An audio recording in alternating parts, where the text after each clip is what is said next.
welcome back. This is Chinwags with the OCC Season 2. It's been a while, hasn't it? And I'm glad to have this reunion. I think in the past few months since we took a break, is that we are hearing a lot more feedback or people coming to us and talking about what is keeping them awake at night. Our money laundering reporting officers and our financial crime compliance officers. So I think this is a good time for us to come back together again to discuss those topics. So maybe Nigel, what have you heard in the market lately? The thing that people talk to me most about is the constant demands to look at multiple things, multiple areas of concern, and these keep changing. And people want continuity. They're saying, how are we supposed to keep our staff interested?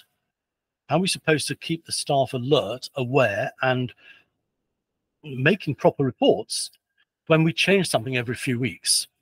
And this goes back to change management questions in the 1980s, when quality control was being discussed in all kinds of organizations. And change management was an aspect of that.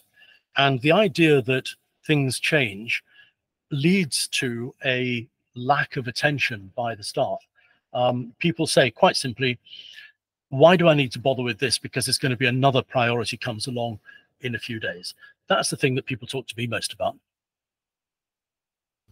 Looks like it hasn't really changed, because I remember having that attitude 20 years ago when, the senior management came and say, oh, we have a change program. And I just go, okay, sure, I'll ride along, and you will change your mind 2 years down the road anyway, right? So it hasn't changed at all. And in fact, I think that there have been a lot of concern with regards to effectiveness as well, of implementation of those change. So yeah, Nigel, you wanted to say change fatigue. It's had a name for 40 years. Change fatigue, yeah, that is the thing, without doubt, that underpins almost every, well, not almost every, but the majority of things that people talk to me about. What about you, Des? What do you hear in the market? It's quite interesting what Nigel's just said, to be perfectly honest. I think I'd agree with you. You can't load more cargo on a sinking ship. And I think that's the feedback that I'm getting from a lot of compliance people about the amount of work that's being pushed into their area and the amount of pressure that's being put on them. And it's quite interesting that recently the House of Commons Treasury Committee have updated a review from 5 years ago in the last couple of months. So in the first quarter of this year, they're doing a review of what they've called sexism in the city. And it's really looking at the barriers faced by women in financial services and the progress, not only just talking about gender pay gaps, we're talking about how they're treated and whatever. And I know quite a few really well, like yourself, Julia, successful, intelligent females working in a predominantly male environment, and having to suffer some being ignored in meetings, and then a male person brings up the same subject and it's taken seriously by the board and whatever. So I think that there's a huge, what's coming up now is the overloading of the regulatory responsibilities, the reporting, companies running scared of failure, and putting more pressure into these departments. And at the same time, the successful women, I could give you another example. One particular woman I know has been in the same job for 5 years, and while people around her have moved on onwards and upwards, she's still doing the same thing she was doing 5 years ago because she's so good at it. But she's treated as just being too pushy, goes into too much detail, dismissive of her traits. And that's something that I'm hearing a lot about. So for me, sexism in the city and the barriers there are is something that I think is still very prevalent in the financial services industry, whether it's small fintechs or whether it's the large institutions. I see that from a different perspective. I agree absolutely with what you're saying. But as a demonstration, there is a move amongst people to say we're not going to speak on men-only panels. But the fact is, when I'm trying to put together a speaker panel for the Financial Crime Forum, the vast majority of people in sufficiently senior posts for me to want to have them are men. And if I find a woman, which I do, and I invite, in the majority of cases, they don't want to do it. We definitely have the white, male and stale label put against us. We do, but I'm picking up people all over the world, and it's actually quite hard to get women to speak on high-level panels. In many cases, it seems that they don't want to put their head above the parapet, which goes back to just what you were saying. They kind of get siloed in junior positions, and if they do get a senior position, they're kind of shy of it. Yeah, I think that's right. Mark, have you? What's the thing that's coming to you? It's a variation on what your good selves have been discussing. I'm going to just resection it a little bit. In as much as it's the fear of failure for the dedicated FinCrime people. The volume of changes in regulation, the huge growth in training compliance, which is then being stuck on labels like DEI and everything like that.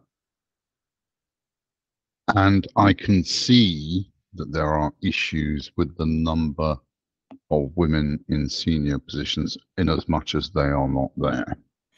You can't see the same numbers as you get anywhere else. And although I've enjoyed Nigel's comment that he was picking up people all across the world, I would have thought that we are looking at issues of confidence and dedication. And I think what happens for a lot of MLROs and professionals is they internalize the stress, as we have talked of before, of they are different things to different people. Senior management seen as prevention against anything going wrong. Front office can see them as a business blocker. All these changing relationships as something goes off. But actually, the vast majority of people in this role want to do the right thing. So what are they telling you they see as the biggest difficulties they face in their jobs? They're not listened to. They're not listened to until too late. Yeah, which, Julia, that definitely keeps me awake at night. I've seen very capable professionals reduced to complete tears because they don't know who to talk to. They don't know people who they trust to go out and say, have you encountered this before? Am I a horrible human being? What? Okay. They can't find people who've been through this and can hold their hand and say, actually, you're not the problem.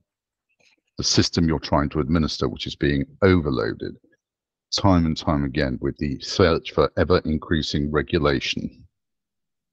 So that, yeah, exactly.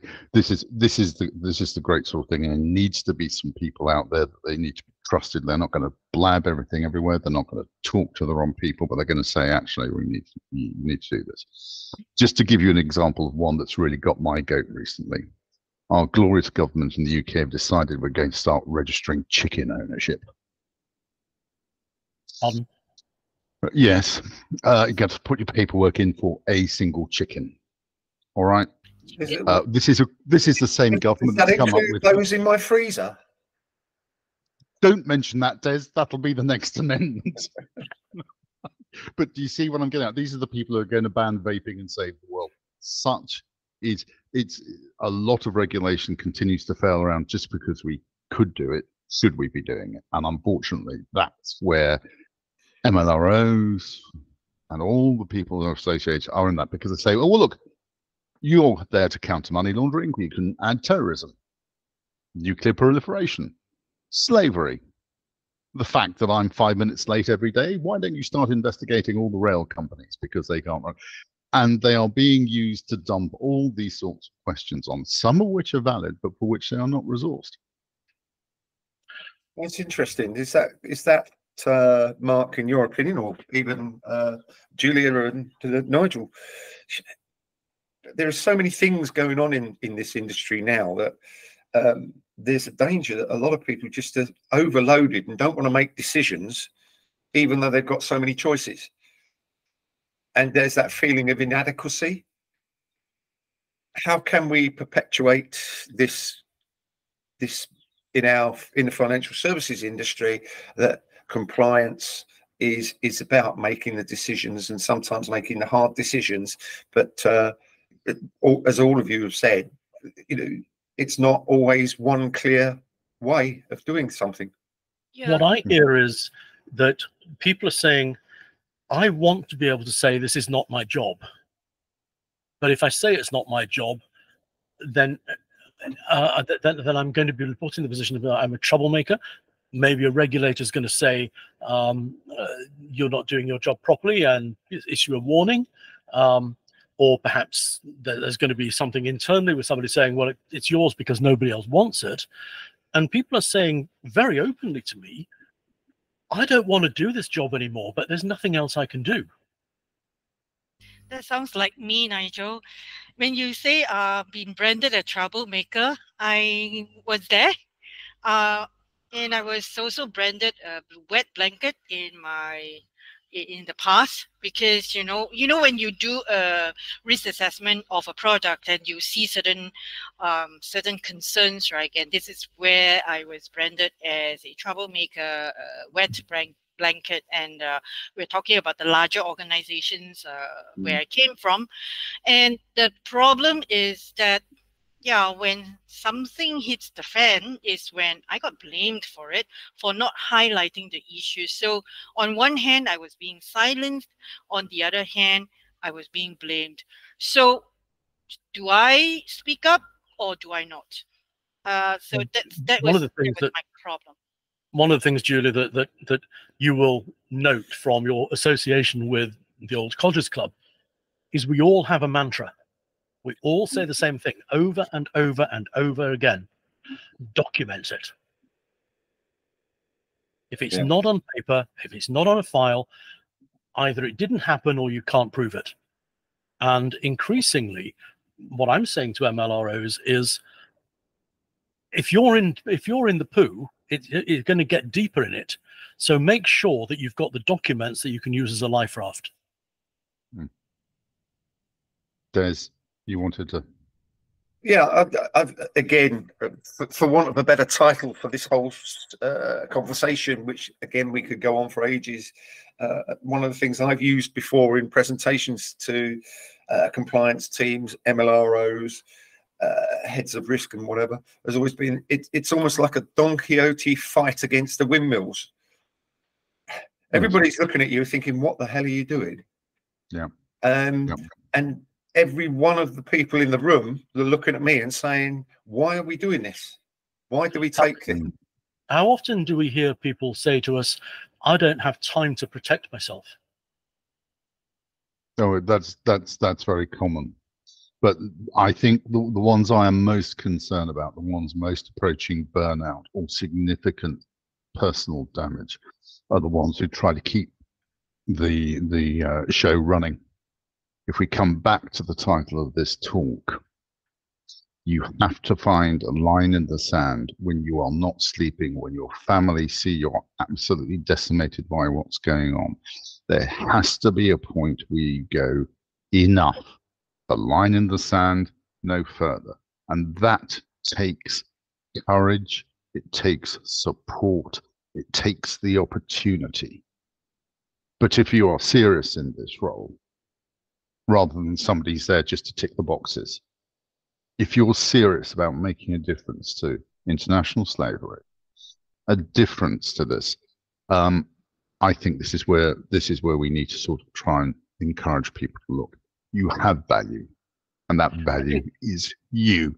Des, you wanted to say something. Sorry. I think that Des and you have an interestingly almost diametrically opposed view here. I mean, yes, all of us want to do the right thing, but Des is much more focused on the compliance where it needs to be done, rather than the feeling of guilt if you don't deal with the bigger problems.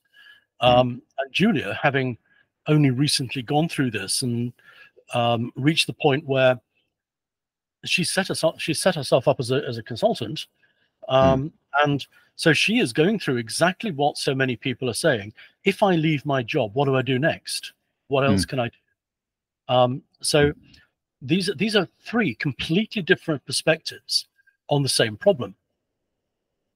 Lots of people need help. They need mentoring. They just need a shoulder to cry on. Ultimately, this has to be paid for. And do we expect the people, the individual officers, to be handing over their credit card information, or should companies provide a budget for for support, external support, for these officers who are under this massive pressure? Self-selecting. The decent companies, the ones who will actually, because there are decent companies out there. There are some who will nurture their talent. There are some who will protect their people who they know they put into difficult positions. They might do it after they've gone and dropped themselves into something significant. They might learn from it. Those will be supporting people with credit cards, whichever way they want to do it. The really bad ones, the people who need help, are the ones who can least afford it. Can I just quickly? It reminds me that one of the things that's come up in the last 3 months as well, in the first quarter of this year, has been in the UK regulator, the Financial Conduct Authority, is considering publishing information about enforcement investigations against regulated firms while they're still in progress, which again is putting more pressure on the very people that are trying to do the job. I just thought I'd leave you with that, because then they can't leave because they're under a cloud and nobody will employ them. Exactly. So it's not the companies that end up with the big problem, because ultimately that just ends up as a shareholder problem. It's the individuals who are in post who end up thinking, now I've got this additional stress where even if I want to leave, even if I might be able to get another job, I'm not going to be able to do that. And the final thing that people are saying to me is, we're getting so much from so many different sources, some of which is duplicated, some of which is conflicting, and that's just adding to an impossible position. We're almost out of time. Julia, have you got a wrap up? Yep. And I would like to wrap up by saying, quoting Mark, or rather Kenny Rogers, with this line: "You got to learn to play it right." I really like that song. I'm going to play it tonight. Can we have "Won't Get Fooled Again" from The Who?